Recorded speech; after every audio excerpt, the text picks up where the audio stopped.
guys! Mapagpalang Thursday po, i-flex ko lang. So for today's video, gagawa tayo ng or magluluto tayo ng waterless sinigang. So yung pinaka-ingredients natin ay ang hipon. Ang pampalasa or pampaasim natin ay lemon. Meron tayong patis, may okra, may sili, meron tayong tomato, radish, and ang ating sigarilyas. At ang pampalit natin pala ng bok choy, ito yung ating lettuce. So, lettuce local dito to sa Doha. So, ayan guys. Yes, you heard me right. Waterless sinigang. Hindi tayo gagamit ng kahit anong klaseng nakasachet na pampaasim. So, lahat to natural. At iluluto natin sa ating, ayan, so 9-quart roaster. Ayan, ang napakaganda nating 9-quart roaster from Salad Master. Napakadaling lutuin lang nito guys. So, ipapakita ko sa inyo kung paano ito lulutuin. So, first, ilagay natin ang ating kamatis. Okay? Ilagay muna natin ang ating kamatis. Ito yung isa sa mga magsisilbing pampaasim ng ating sinigang. So, hindi lang tayo maglalagay ng tubig. Kaya sinasabi natin na waterless sinigang. Ayan. So, ang next natin ilalagay ang ating radish. Ayan. Lagay natin yung radish kasi medyo matigas ang ating radish. So, ilagay lang natin yung radish sa gitna. Ayan. So, ilagay din natin itong ating hipon. Ito yung ating hipon. So, sa taas ang ating hipon. So, ikalat lang natin siya. Ayan.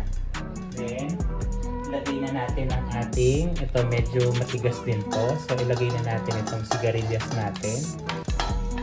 So, sa Salad Master, lagay-lagay lang tayo. Ito yung tinatawag na waterless sinigang. Tapos, ilagay natin yung okra. Ito yung okra. Ayan. So, ilagay na rin natin yung ating sili. Ayan. Ayan.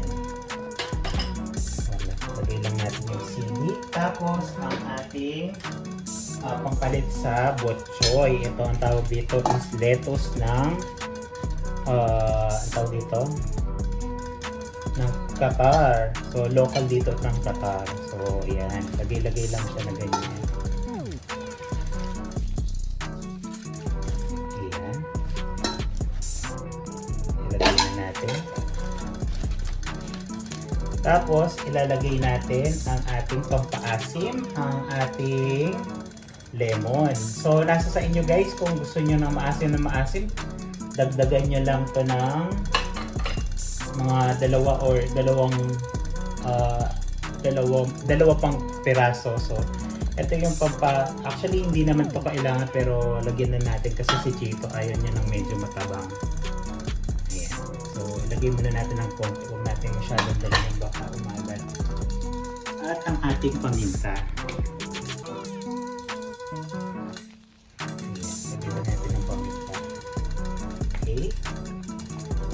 Then, takpan natin and sindihan natin ng low fire.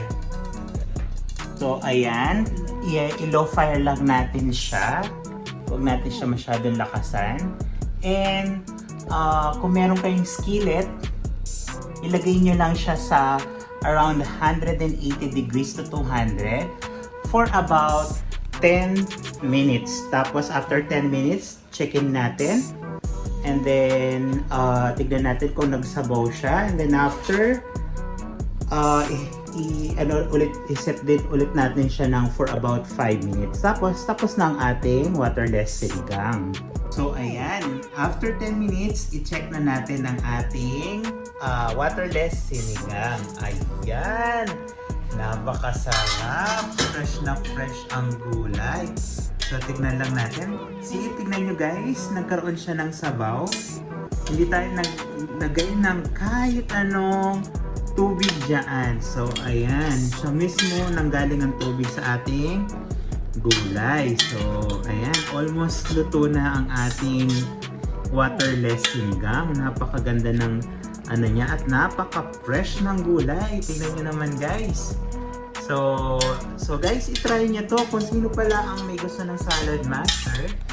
So pwede kayong mag-PM sa amin and i-refer namin kayo sa aming mga kaibigan para i-demohan kayo ng ng salad master. Ayan. So guys, ayan na, nag-water na. Tingnan ko nga kung ano lasa niya, guys. Umaasim ba? Oh my God, ang sarap. Ang sarap. So, for another 5 minutes, ready na at luto na ang ating waterless sinigang. So, ayan na. Ayan ang ating finished product. Ayan. So, yan ang ating waterless sinigang. Kain po tayo. May God be the glory.